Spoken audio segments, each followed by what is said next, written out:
اعتقاد پیدا کر لیں کہ بھی اس کی کتاب کے علاوہ اور کتاب پڑھنے کی آپ کو ضرورت نہیں. اگر ایک بار سمجھ نہیں آتے تو بار پڑھ، ایک دوسری بار پڑھیں.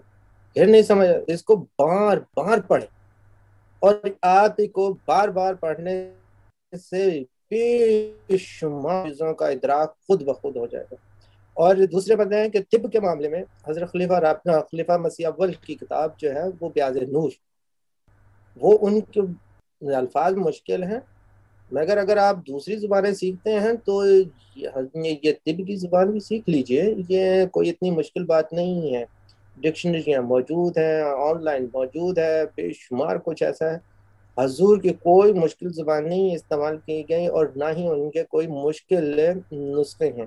بعض یہ بھئی ایک نسخے میں ایک انگریڈینٹ رہ گیا، وہ چھوڑ دیجئے، اپنا نسخہ مکمل کر لیجئے، جتنے بھی آپ کے پاس اویلیبلٹی ہے اس میں ہی اللہ تعالیٰ نے برکت ڈال دی ہے. بعض دفعہ یہ ہے کہ ہومیوپیتھک میں حضور نے 3-4 چیزیں بتائی ہیں، اس میں پوری نہیں ہو پا رہی، ایک کا کمی رہ گیا. وہ ضروری نہیں ہے کہ بھئی آپ کا یہ کوئی سالن نہیں ہے جس میں نمک رہ گیا تو وہ پورا سالن نہیں آپ کھا سکتے. اگر 2 دوائیاں ہیں تو 2 ہی استعمال کر لیجئے.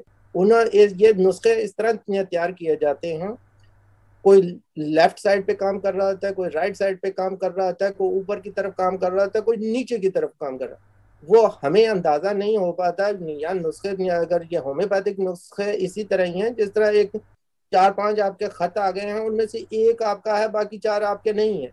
تو دوائی میں ایک ہی نے کام کرنا ہوتا ہے، مگر نسخے اس لیے بنا دیے جاتے ہیں کہ بہت تیزی سے کہ بھی آپ ایک بار لے لیں، جیسی تکلیف ختم ہو پھر ہم اس پہ غور کریں کہ ہمیں کون سی تکلیف سے تھی اور کس چیز سے ہمیں فائدہ ہوا ہے، اس سے ہم تھوڑا سا پرہیز بھی کر لیں اور وہ دوائی آپ استعمال بھی کر لیں.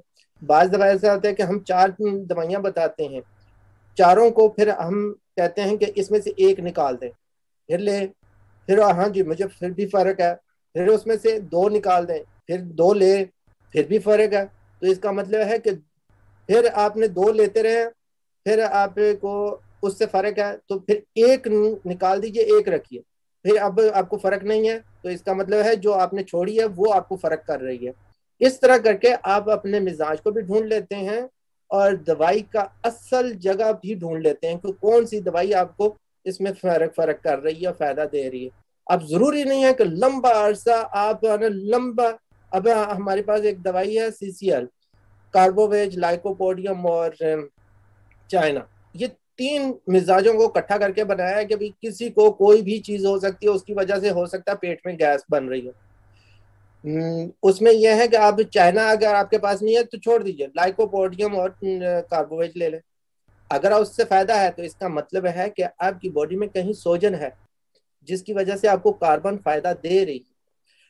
اگر آپ نے اس میں سے چھوڑ کر آپ نے لائکوپوڈیم چھوڑ کر دیکھنی ہے کہ صرف کاربوویج لے کے دیکھیں، اگر وہ کاربوویج فائدہ دے رہی ہے تو اس کو رکھیے، لائکوپوڈیم لینے کی ضرورت نہیں ہے. اگر لائکوپوڈیم فائدہ دے رہی ہے تو اس کا مطلب یہ ہے کہ آپ کے جسم میں کہیں نہ کہیں پس پڑ رہی ہے اور زخم بن رہے ہیں. تو یہ اس طرح کر کے ہم ہومیوپیتھی کے اصل حالت پر پہنچ سکتے ہیں. اگر آپ نے کہیں کہ نہیں مجھے پورا وہ نسخہ ہی ملے جس سے مجھے فائدہ ہو رہا ہے، تو وہ تو آپ ہومیوپیتھ کبھی بھی نہیں بن سکتے. تو میری سے سب سے گزارش ہے کہ یہ 2 کتابیں ہیں حضرت خلیفہ رابع رحمہ اللہ تعالیٰ کی، علاج بالمثل اور بیاض نور.